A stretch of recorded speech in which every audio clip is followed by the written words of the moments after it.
Hello అందరికీ.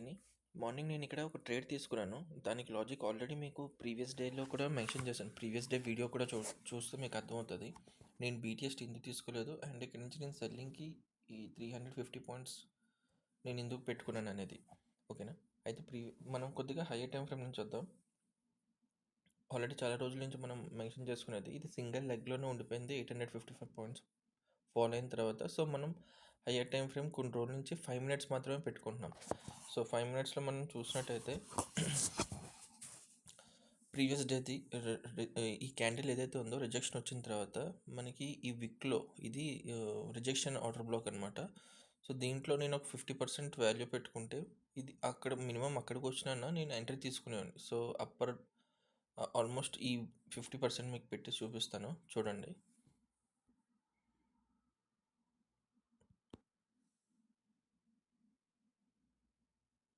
Okay, above 50% లెవెల్కి వచ్చి ఉంటే నేను ఇక్కడ నుంచి సెల్లింగ్ చేస్తాను ప్రీవియస్ లోను బ్రేక్ చేయడానికి, ఎందుకంటే ప్రీవియస్లో ఎక్కడి నుంచి రావట్లేదు కాబట్టి అని చెప్పి నేను పెట్టుకున్నా.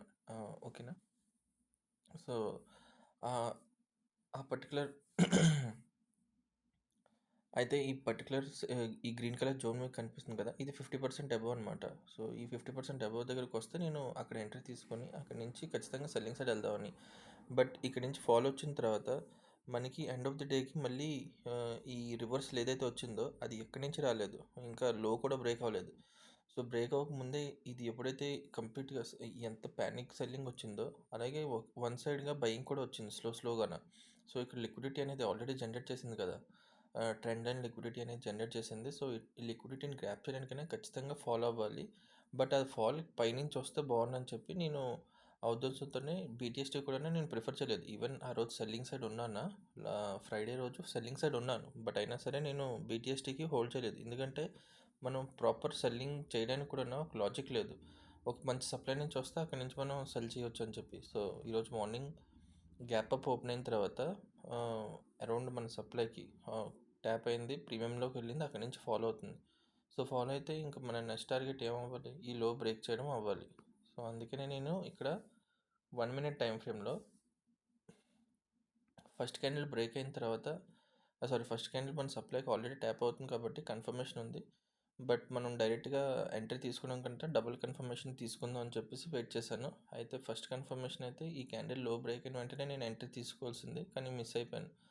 కన్ఫర్మేషన్కి వెయిట్ చేసి ఎప్పుడైతే రిజెక్షన్ తీసుకొని బ్రేక్ అయిందో అప్పుడు నేను ఈ థర్డ్ క్యాండిల్ గ్రీన్ క్యాండిల్ ఉంది కదా, ఈ గ్రీన్ క్యాండిల్ లోలో నేను ఇక్కడ ఎంట్రీ తీసుకున్నాను, టార్గెట్ అదే పెట్టుకున్నా. సో ఇక్కడ మన ప్రీవియస్ డిమాండ్ కూడా ఉంది, ఆ డిమాండ్ని కూడా ఆల్మోస్ట్ బ్రేక్ చేసింది. బ్రేక్ చేసి లేదు, ఓకే, డిమాండ్ని ఆల్రెడీ బ్రేక్ చేసింది లోవర్ టైం ఫ్రేమ్లో. సో ఈ పుల్ బ్యాక్స్ అనేది ఇప్పుడు వస్తుంది పైకి, అంటే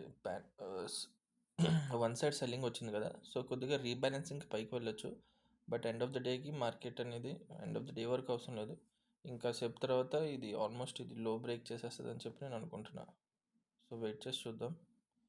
మనం ఇన్ కేస్ పైన సెల్లింగ్ చేయడానికి కుదరకపోయి ఉండుంటే మనం ఇక్కడ కూడా సెల్ చేయొచ్చు ఈ లో బ్రేక్ అయిన తర్వాత.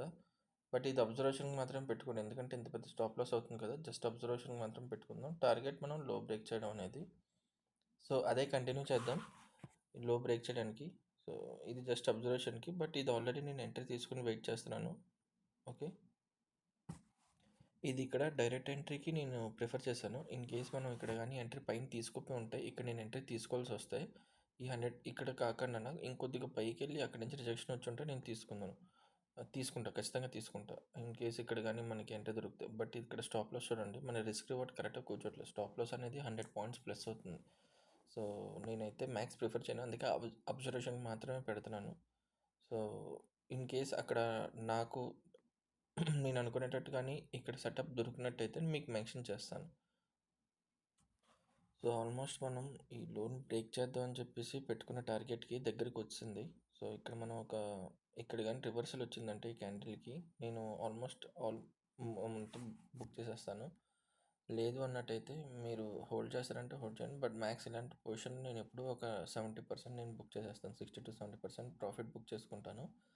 మిగతాది కంటిన్యూ చేస్తాను లో బ్రేక్ చేసే వరకు. టార్గెట్కి దగ్గరలో వచ్చినప్పుడు ఖచ్చితంగా ఎగ్జిట్ అవ్వడానికి కూడా ట్రై చేయండి, ఎందుకంటే అక్కడ సప్లై ఆర్ డిమాండ్ ఉంటుంది. ఖచ్చితంగాను. సో, కొద్దిగా మళ్ళీ రీటెస్ట్ చేసినప్పుడు మన ఆప్షన్స్‌లో ప్రీమియం అనేది తగ్గుతది కాబట్టి నేను మ్యాక్స్ ఎక్కువ శాతం సెల్ చేయడానికే వెయిట్ చేస్తాను. సో, ఇక్కడ ఇన్ కేస్ ఇది గాని పైకి వెళ్ళినానా, ఈ ప్రీవియస్ రెడ్ క్యాండిల్ ఉంది కదా! ఈ హైని బ్రేక్ చేసి అక్కడి నుంచి మళ్ళీ రిజెక్షన్ వచ్చి లోని బ్రేక్ చేసిందనుకోండి ఏదైనా ఒక క్యాండిల్‌ని. సో, అక్కడి నుంచి మళ్ళీ మీరు ఎంట్రీ తీసుకొని ఈ లో బ్రేక్ చేసే వరకు మనం టార్గెట్ పెట్టుకోవచ్చు. చూడండి ఇక్కడ నార్మల్‌గా ఆర్డర్ బ్లాక్ పెట్టుకునేటట్టయితే మనం లాస్ట్ క్యాండిల్ ఏది ఈ గ్రీన్ క్యాండిలే కదా! ఈ గ్రీన్ క్యాండిల్ మనకు ఒక ఆర్డర్ బ్లాక్. సో, ఇక్కడ చూడండి ఆ ఆర్డర్ బ్లాక్ వచ్చిన తర్వాతే మళ్ళీ బౌన్స్ బ్యాక్ అనేది అంటే పుల్ బ్యాక్ తీసుకుంది మళ్ళీ ఇక్కడ నుంచి. సో, మనం ఈ ఈ పర్టిక్యులర్ లో పాయింట్ నుంచి ఆల్మోస్ట్ ఇక్కడ వరకు ఇప్పుడున్న కరెంట్ మార్కెట్ ఉన్న దగ్గర వరకు చూస్తే 80+ పాయింట్స్ మూవ్‌మెంట్ అయింది. సో, మన ప్రీమియంలో ఎలా కాదన్నా 35 పాయింట్స్ అయితే తగ్గిపోయి ఉంటది. అందుకే ఎందుకు వదులుకోవడం అని చెప్పి నేను దగ్గరికొచ్చినప్పుడు అక్కడ ఏదైనా ఆర్డర్ బ్లాక్ ఉంటే అక్కడి నుంచి ఎగ్జిట్ అయిపోవడం మంచిది. ఎక్కువ శాతం ప్రాఫిట్ బుక్ చేసుకొని. లేదంటే మీరు క్వాంటిటీ ట్రైల్ చేసుకుంటూ పైకి కిందకి వెళ్దామంటే అది కూడా మంచిదే. బట్ 362 పాయింట్స్‌లో మనం ఆల్రెడీ ఇప్పటికే 300+ పాయింట్స్ మనం గ్రాబ్ చేసుకున్నాం. సో, ఇంట్రాడేలో ఇది కూడాను చాలా తక్కువ టైంలో టార్గెట్ అచీవ్ అవ్వడం అనేది చాలా మంచిదే. సో, అందుకే నేను ఇక్కడ టార్గెట్ బుక్ చేసుకొని ఎగ్జిట్ చేసేసాను. ప్రీవియస్ క్యాండిల్ హై బ్రేక్ అయిన తర్వాత నేను ఇక్కడ ఆర్డర్ బ్లాక్ వచ్చినప్పుడే నేను 60% ప్రాఫిట్ బుక్ చేసుకున్నా. అండ్ ఈ క్యాండిల్ హై బ్రేక్ చేస్తే మిగతాది క్వాంటిటీ కూడా బుక్ చేసుకుందాం అనుకున్నాను. అలాగే చేసుకున్నా. ఎంట్రీ ఇంకేదైనా దొరికితే అక్కడి నుంచి మళ్ళీ నేను ఎంట్రీ తీసుకుంటాను. అలాగే వీడియోని కూడా కంటిన్యూ చేస్తాను. బట్ ఇప్పుడు ఈ వీడియోకైతే ఈ ఈ ఇదొక పార్ట్ కిందన ఒకటే చేశాను. ఇంకో ఏదైనా ట్రేడ్ తీసుకుంటే దానికి కూడా నేను ఇంకో